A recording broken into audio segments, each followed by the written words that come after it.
Goeiedag liefde, ek hoop dit gaan uitstekend met jou vandag, tweede dag van die week, en ons gaan voort met hierdie baie belangrike waarheid, iets wat miljoene mense miskyk.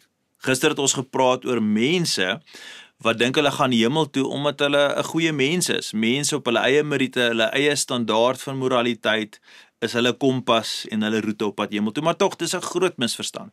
En dalk het jy al hierdie woorde gehoor by mense, hulle sê dit, ek wil nie nou iets met God te doen hê nie, maar as ek eendag sterf, sal ek hemel toe gaan, want God is liefde, en omdat God goed is, en ek is 'n goeie mens, jy weet, ek sal dit verseker maak in die hemel. Baie mense lewe ongelukkig hulle lewens, so baie mense glo dit. Maar geliefde, kan ek jou 'n eenvoudige vraag vra? Hoe kan iemand wat hulle hele lewe lank niks met God te doen wil hê nie, op die einde van hulle lewe, wanneer alles tot 'n einde kom, eis dat hulle kan ingaan in die hemel, en hulle wil deel wees van God se huisgesin?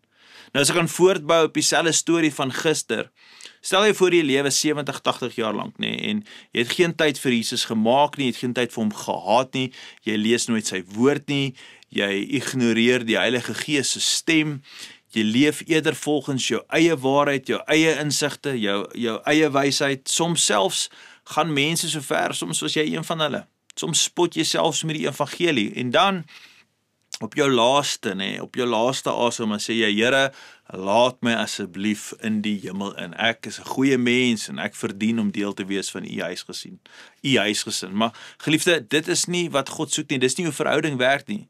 Jy het nooit God in jou lewe ingenooi nie, jy wou hom nooit hê nie, nie as die Here nie, en sekerlik nie as 'n Vader nie. Jesus self sê dit so direk, dat dit 'n mens eintlik laat stil staan en half regop sit. Dis Johannes 8:44 waar hy sê, julle het die duiwel as vader, want julle doen wat hy wil hê.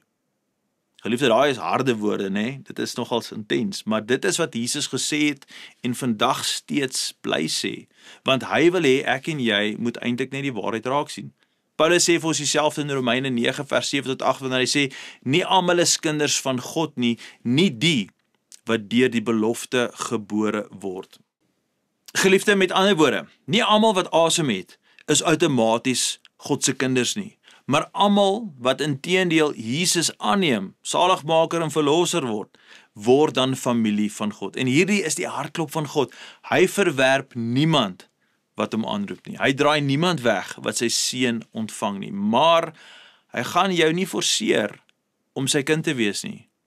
As jy hom jou hele lewe lank duidelik laat verstaan het, ek wil u nie hê nie, ek stel nie belang in u nie, ek stel nie belang in die seun nie, God respekteer jou keuse, selfs wanneer dit jou gaan vernietig. Soos ek dit kan saamvat, as jy vir jou hele lewe lank sê, ek wil niks met God te doen hê nie, moet jy nie verbaas wees, as jy op die einde van jou lewe kom, jy nie deel gaan wees van sy huisgesin nie. Maar geliefde, hier is die goeie nuus.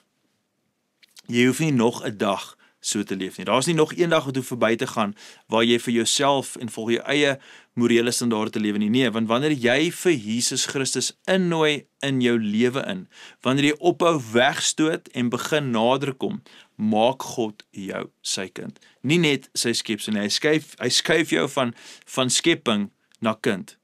Geliefde, God wag nie vir jou om eers goed genoeg te word vir hom nie. Dis baie mense se redes of verskonings, ek is nie goed genoeg nie. Nee, hy wag net dat ek en jy sal draai na hom toe en hom vra om koning te word van ons lewens. Geliefde, ek wil jou uitdaag om vandag, as jy nog 'n besluit gemaak het, maak vandag daai besluit en bid hierdie saam met my. Hemelse Vader, ek besef vandag, ek het U nodig.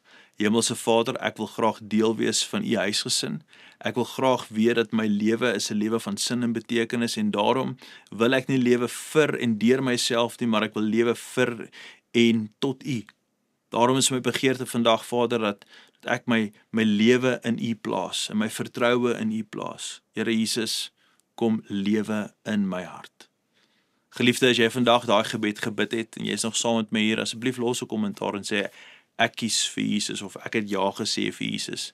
Dit is so eenvoudig soos dit, soms maak ons dit so kompleks. Dit is so eenvoudig soos dit, soos ek maak 'n keuse vir Jesus Christus. En as jy daai keuse gemaak het vandag, het jy sekerlik die beste keuse gemaak wat jy ooit kan maak. Gaan in vrede. Totsiens.